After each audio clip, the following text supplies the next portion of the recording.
అలాగే గ్రీక్ లాంగ్వేజ్లో కూడా ఆల్ఫాబెట్స్ ఉంటాయి, 22 ఉంటాయి. వాటిలో మొట్టమొదటి లెటరు ఆల్ఫా, చిట్ట చివరి లెటరు ఒమేగా. ఆ గ్రీక్ లెటర్స్ అన్నమాట.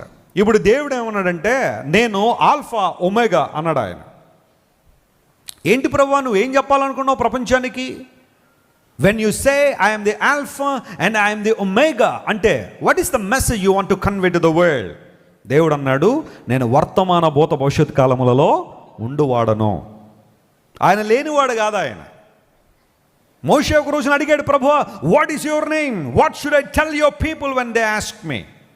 ఎవరు నిన్ను పంపించారు మా దగ్గరికి అని ఎవరైనా అడిగితే నీ గురించి ఏం చెప్పాలంటే దేవుడు ఏమన్నాడు తెలుసా? నేను ఉన్నవాడను.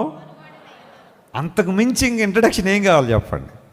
చాలామంది బహుశా దేవుడు లేనోడు అనుకుంటున్నారేమో, లేనివాడు, ఆయన ఎగ్జిస్టెన్స్లో లేడు అనుకుంటున్నారేమో. నేను ఉన్నవాడను, ఆ తర్వాత నేను